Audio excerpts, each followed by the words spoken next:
There's a lot happening with New Jersey's child welfare system. We want to help you make sense of it and share our story. This is DCF on the Air. This is DCF on the Air, and I'm Jason Bukowski. Welcome to the season finale of our third season recording this podcast. This has really been such a great experience to talk about the transformation of the department. And with me today is the architect of most of that transformation. I'm going to turn it over to her to introduce herself, and then we'll get into our conversation. Yeah, thanks. Hi, Jason. I'm Christine Beyer. I'm the Commissioner of New Jersey's Department of Children and Families since 2018. Well, welcome back. Thank you. Thanks for inviting me again. Well, absolutely. I mean, you signed the check, so. Exactly. You've been commissioner since 2018. And prior to that, you had some time working on the national stage, but you also spent a lot of time working within the department in various roles. I'm wondering, this is a tough job. It's an emotionally taxing job. What do you ascribe your longevity in this career to? I mean, this has been my work for the past 30 plus years. And I mean, I know I only look 15, but 29. 29. But this has been my work for my whole career. And it is emotionally taxing work, but it is such important work and it's so meaningful. And I have met so many incredible people, whether they are individuals that I've worked with, work with today, helped launch in many ways my career, people that had been my mentors or that I learned from, and the clients, parents and young people, they're the ones that keep me going. And I think it's just a culmination of year over year, always wanting to do better, trying to do better. But at the end of the day, it's just because, I love the people who are drawn to this work, who are so committed to this work. And I think that's what's been able to keep me going, even, during challenging times. Yeah. Your career, you mentioned, the people that helped launch your career, and your career really started with an internship at the department. Yeah. I'm wondering, because you had so much history here, was that helpful to you when you came in as commissioner? Did the staff, listen, or, were they more attentive to some of your ideas because they knew you were a known quantity? Yeah, I've said that before, about what was different when I came in as commissioner in 2018. And because I had worked here at the department, I don't know if my internship, had anything to do with it. I think the internship was more about, I knew that this was a career that I wanted, so it was helpful in that way. But I think also just knowing and understanding the work, and for staff to be able to see that the commissioner was also, started out in the same place that they all started. And then because I had various jobs and roles, whether inside the department or, when I wasn't here for a short time, coming back, there were a lot of staff. There's a lot of staff here that, I've known for 20 plus years, even though I've only been in this role now for the past 8 years.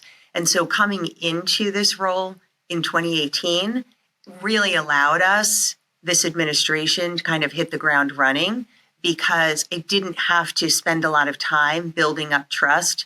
People knew me. They knew how I felt about this work, how much I cared about the work in the department. And so I do think that really helped. And that folks also knew that I was really open to ideas. And so, I will take a meeting with anyone at any time. Any staff person knows that they can reach out. And so I think, even though not everybody knew that in the beginning, there's a lot of people that did already know my, my thoughts on this work and the department. So I do think that helped. During your time as commissioner, you presided over a really, I don't want to say aggressive, because aggressive isn't the term, but a really expansive, transformative agenda. And one of the first things that you were able to do is you grounded that in a vision statement for the entire department, that we want all New Jerseyans to be safe, healthy, and connected. When you were on the first time, so our very first episode, we talked about what safe, healthy, and connected meant for that vision for the people that we're serving. Yeah. But I'm wondering, what did that mean to you personally? And how did that help us kind of bring everyone to the table around sort of a transformation movement? So, I just want to be clear that I understand what you're asking. You're saying as I'm looking at safe, healthy, and connected on the wall, but the interconnectedness of safe, healthy, and connected, or just really plainly, what does that mean to me, or what does that statement mean to me? I think it's, what does that statement mean to you, but also how did that statement or that vision help advance us as an organization, break down some of the silos maybe? Yeah, I think maybe we've talked about this on the last podcast also, but, I think what was really good about, that safe, healthy, and connected mission or vision is that it was very easy for folks to wrap their head around and to understand how those three things are interconnected, whether it's for wanting our clients to be safe, healthy, and connected, or our staff. And it was very simple in a lot of ways, but it brings together all aspects of the department, all of the various units and divisions. And I think, for me, it was a way of grounding the transformational goals. It was a way of grounding the strategic plan in, real basics. We want everyone to be safe. We want, it's what we want for our families and the people we care about in our everyday life. And so, why wouldn't we want that for everyone in New Jersey? Yeah. I think the other part of it is that for other jurisdictions, Child Protective Services is sort of on its own. It's got partnerships outside of the organization, but the organization is the Child Protective Services agency. At DCF, we have a bigger umbrella. We serve more people. So I think it was people finding themselves in that statement, maybe for the first time, thinking about their work and how it applies to not only protective side, but how does it support youth mental health? How does it support in community? Yeah. So I think it really gave it more of a, for the first time, I think it gave people permission to see themselves in the larger work of the department. Yeah, I think that's right. And we've talked about that before. I think also the whole idea of, the federal definitions, which states then connect with around safety, permanency, and well-being, and that those terms are really very, very singular to Child Protective Service work. And because of that, we were using that language here at the department in 2018, and going around and having meetings with staff and leaders, from across the whole agency, it became really clear that people didn't see themselves in those words or that work. And so that was the whole, the play on safety, permanency, and well-being is the safe, healthy, and connected. Because to your point, it just expanded it more, and it expanded where individuals at whatever level in the department were then, and whatever division or unit they were working in, were able to see themselves as a part of the whole. Yeah. Thinking about the agenda, and you mentioned at the top that you're always open to ideas, and that's something I really appreciate from working with you. But I'm wondering, how has staff embraced the transformation agenda, and were there spots where maybe they inspired some of the transformation and change? Yeah, I feel like staff really did embrace the idea of transformation. But I would say that came out of I don't know where it came out of. I'll say, for me, I think, what I think is that we had been talking about reform. And, since 2003, when the lawsuit was settled, we had a reform agenda. And, I was here at the time for probably 8 or 9 years. And before, then I left and then came back in this position. But it was always about reform. And, reform is tweaking. We're going to, make it incrementally better. We're going to basically, continue to do the work in the same way, or the same types of work, but we're just going to kind of tweak, around the edges. And so we were so used to, and staff here were so used to the reform language and thinking about the reform, that I think when this administration came in, talking about transformation, because we fundamentally want to do the work differently. It was no longer enough to reform and to be talking about it as reform, because we were going to still get good results, but we were going to get just incrementally better results. Whereas with the transformation and using transformation language, that I think gave permission for staff to think differently, to have bigger ideas, to look at what was happening in other parts of the country or other departments here in the state, to think about, how do we embrace this work? And that allowed us to really think about how do we expand prevention and how do we expand on, some of the other offices that we've created within the department, because it's transformational, but it was expansive in a lot of ways also, and it allowed for that expansive mindset. I think there are some staff here that wish that sometimes I wasn't so expansive, because it just means that there's always we can do better, and let's do it this way, and let's think about this, and how can we help this family or these young people. And so, I think if you're in that transformational mindset, you're constantly thinking about what else is new and different and what can we be doing. And it's liberating in a lot of ways, and it allows for really good dialogue and good ideas. But that can also get to a point 8 years into transformation also starts to become what does transformation really mean to us anymore? So I do think there's opportunities, to kind of take a step back to say, now, what do we mean when we say transformation? Because it's very different than what it meant 8 years ago. Yeah. And I think it's, when we came in, it was, we're going to fundamentally change a lot of what we do. We're going to look at it in a completely different way. And then now we're doing that. So how do we, say we're continuing to transform when, in some places we are transformed, in some places we still need to transform a little bit more. Yeah. I can see that it's a different conversation now than it was when we started. Yeah.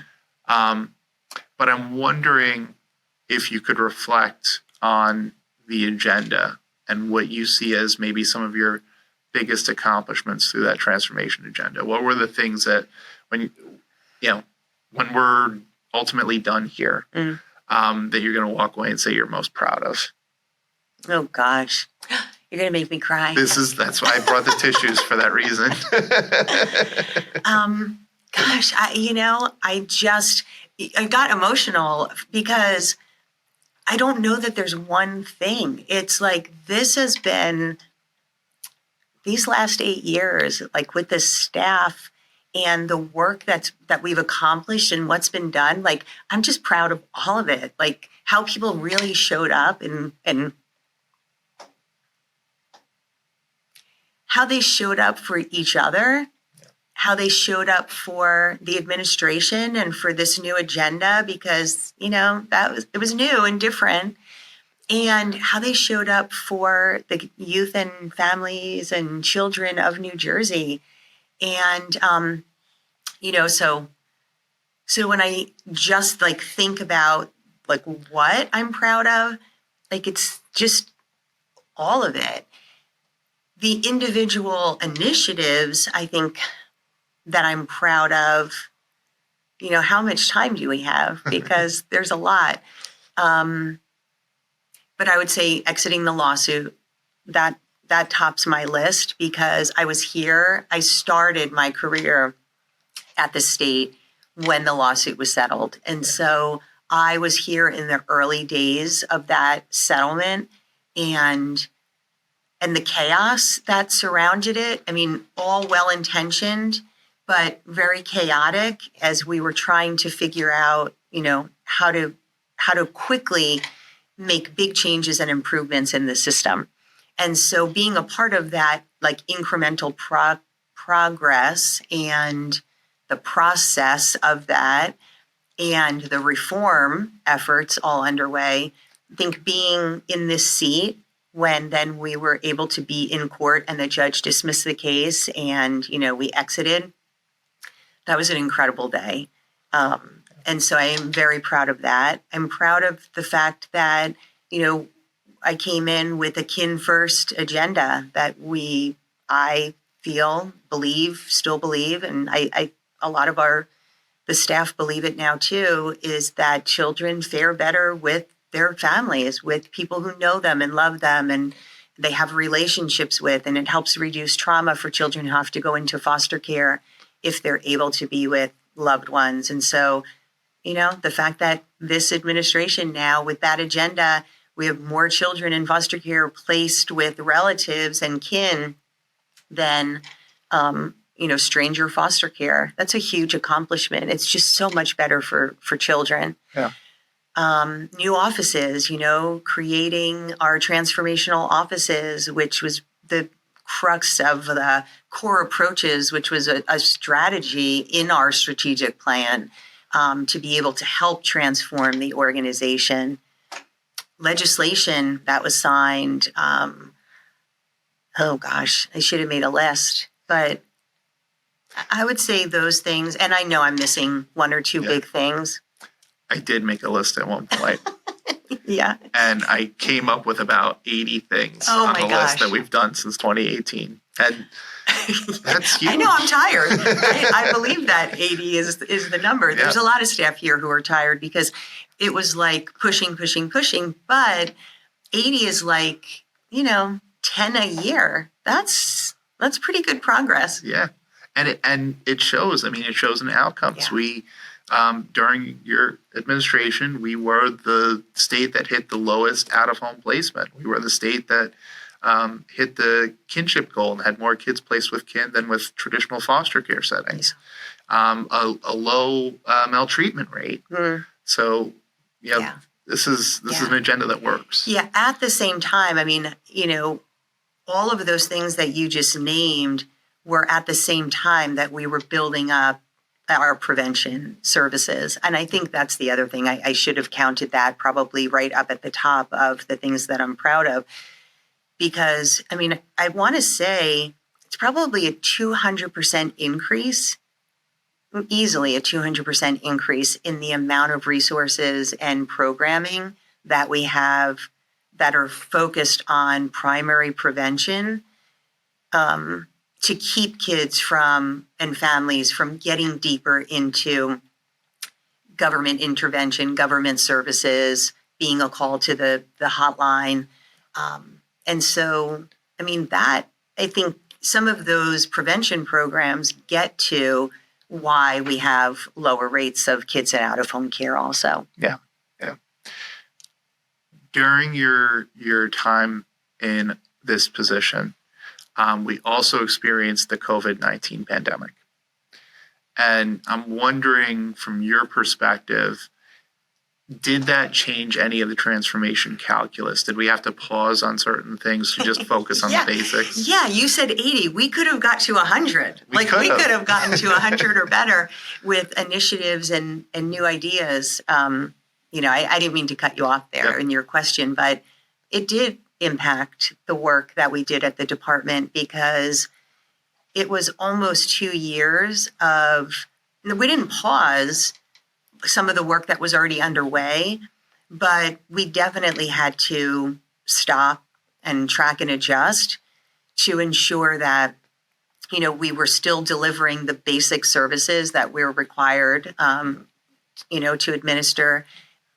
Young people were suffering more with their own, with mental health. And so that was kind of the I won't say it was the reason alone for the youth mental health crisis. I think it was already starting. There were already some challenging things that we were seeing in that system, but it definitely exacerbated it. And because of the isolation and school closures and a lot of things that I think young people ended up struggling with more. So we had to turn our attention to a lot of those basic services, and, had to work very closely with our provider community. I mean, we were hand in hand with the providers throughout COVID, but I do think, and I'm very proud of the way that we handled the COVID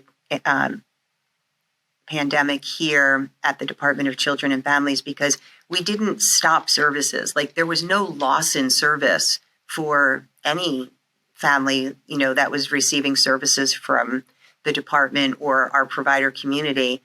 What shifted was not being able to go really hard on the transformational goals or initiatives. It was like we had to pause. Yeah. I mean, we still advanced some of the transformation work during that time. And it was, I think, work that had to happen at that time because it was supporting what we're doing during the pandemic. So the Office of Resilience and the work around ACEs. Yeah.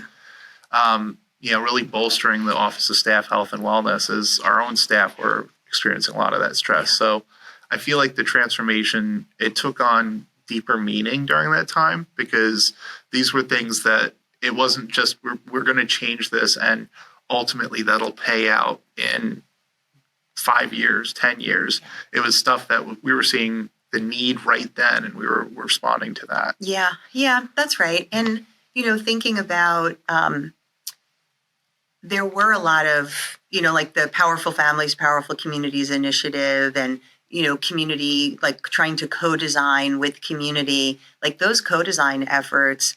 The original plan was for many of those to be in person. And then when COVID happened, we could have said, okay, we're just not going to do that any longer. Now we have to turn our attention to something else. But instead, very quickly, everything went online. And so whether it was Teams or Zoom, we were able to still hold those meetings and bring people together. And so a lot of the work that, transformational work or thinking differently about the work continued to happen. And in some ways, it allowed for people to think differently and to consider, alternate ways, which, in many ways is better, right? And it can end up being better when you have, alternative thinking. Yeah. And it made it more accessible, I think, in some ways. Yeah. Yeah, that's right. I'm wondering if you can speak to, because you've put a value on authentic voice and shared leadership. And I'm wondering if you could speak to that and what that's meant in terms of our own transformation. I think that authenticity is just an important trait, and that you want in a leader, you want in the people that you work with, in a therapist, that you have, or a caseworker who comes to your home.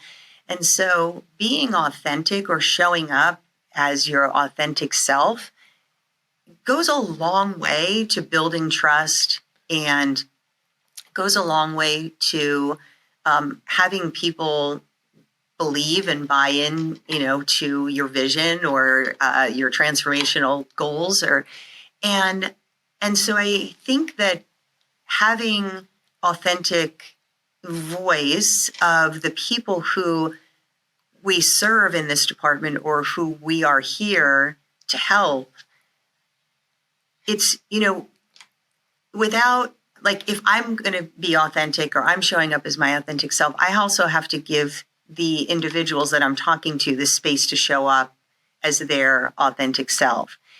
And that's hard sometimes because it's not hard sometimes, it's hard all the time, because sometimes we don't like what people have to say, right? And so I think being a leader and sitting in the commissioner's seat, it was very important for me to allow people to show up however they wanted to show up and tell me whatever it was that they felt like I needed to hear or leaders within the department needed to hear in order to improve services, or even our staff. And, I go out with Laura Jeanette from DCPMP, and, we'll sit and listen to staff and talk with them about, their needs and what's working or not working in the offices. And in allowing them that space or giving them that space with unfiltered, that helps me, helps Laura, helps other leaders be able to make decisions that are not what I would want, but really giving people what they need, either to show up and do the work effectively, or that it allows us then to develop programming that's really going to meet the needs of the people in the community. Yeah, you've talked about before that it's really showing up as a servant leader. Yeah. Service leadership. And I think that you've walked the walk there. You definitely, you bring people along. It's not just that I'm going to tell you how it's going to be and we're going to institute this transformational agenda and you need to go along or get out. Yeah. It's very much, in service to and with the people that we're serving. Yeah. Yeah. It's funny. It's like I could loop back to the first question you asked me about, what sustains you in the work or, because it is emotionally taxing. But I think what sustains me and keeps me going or keeps me like wanting to do this is that authentic voice, like is the opportunity to go out and sit with people in community, at locations that they're inviting me to, or that, we're setting up for individuals to come together to talk about what they want to see different in the department, or where they feel like they have some agency now in being able to design or transform, parts of the department. And that's powerful. Like those spaces are powerful. And I was just last week in Newark on a Saturday for 3 or 4 hours, and it was the most energizing meeting. It wasn't easy conversation. It's not like, people were in the room and were, saying like, oh, the department's so great and, you've done such good things, all these 80 plus, initiatives and things that you've launched over the last 8 years. No, it was, what are you doing? We can't see the 80 initiatives. That doesn't resonate with me and my community. And so there's still a lot of work to do. But I don't shy away from that. It's like, yeah, like what else can we be doing or should we be doing, or where do I have blinders, or where are we missing, what's important to the communities we're meant to serve. And so it's very energizing, but only when you allow people to show up, as themselves and bring all the raw, unfiltered hurt sometimes. I mean, and at the end of the day, sometimes that's what it is. It's people who've been impacted negatively, in some cases, by the system, who now are showing up to help us hear what we could be doing differently and better. Yeah. And if we're going to help them heal, we have to acknowledge that hurt. That's exactly right. Yep. Yeah.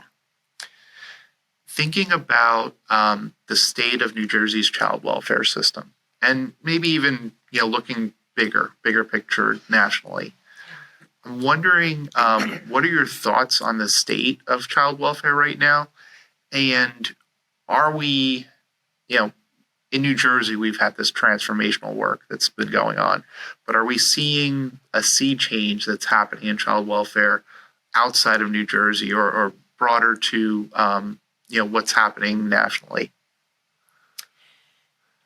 Yeah, there's a few things I would say that what's happening nationally is happening here in New Jersey as well. I I think one of those things is a continued focus on prevention. And, I said earlier, we've had like a 200% increase in our prevention offerings in the state, which is really significant. And that I see I believe will continue. I hope that will continue here in New Jersey, but I know that that's also a push in other states and other parts of the country. And the federal government now, the new Assistant Secretary has talked about a prevention agenda also. So I expect that will continue.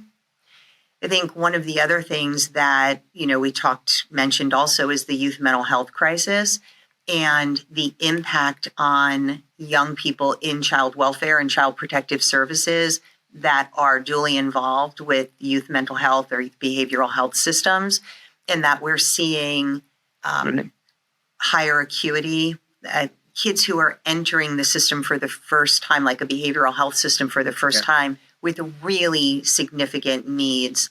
And that wasn't traditional. I think that's something that no matter what meeting I'm in with leaders from across the country, the state of youth mental health is at the top of everybody's list. And so we're going to need to continue to look at alternatives to congregate care. We're going to have to look at building more community-based solutions that we can support the whole family, not just the child and treating the child, but how do we support the entire family? So I think those are two big things. And, the continued value that's being placed on client voice and family voice, and bringing people with lived experience, those most impacted by problems, bringing them into the conversation through, what we do here with our Office of Family Voice and trying to move to that shared leadership model. There's a lot of states throughout the country that are also working on, trying to figure out how to bring that family voice or that authentic voice into the room. So I think that will continue.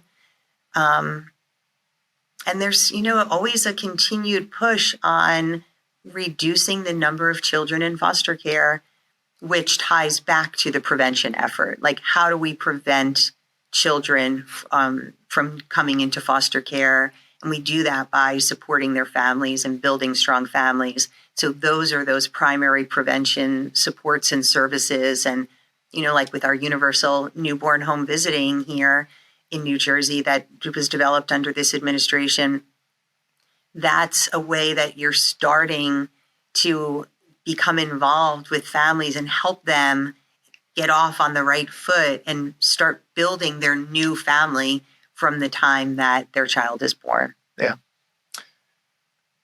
So acknowledging that, as we sit here recording at the beginning of December, New Jersey is transitioning in leadership at the top of the state. That we're expecting a new governor to come in January, and understanding that there are still a lot of questions that we don't have answers to. But I'm wondering what your take is as to what's next for child welfare here in New Jersey, just generally. Yeah, I think it's those things, that I said that we would want to. I would hope that we would be able to continue to bring more family voice and continue that family voice and hear directly from people who are most impacted.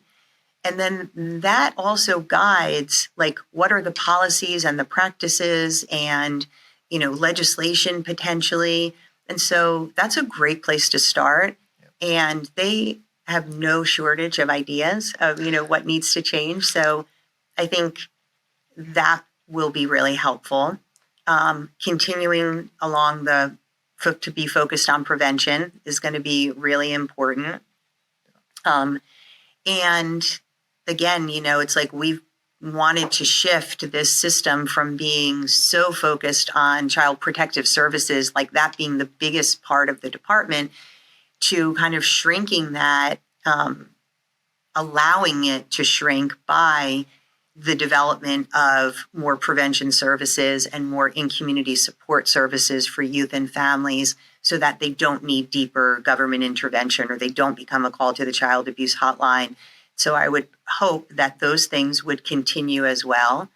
And I think we have really connected well with our provider community and stakeholders and advocates over the last 8 years and brought them into the development of new policies and programs and frameworks, statewide frameworks. I'm thinking of the PSB framework. Like, that was a joint effort.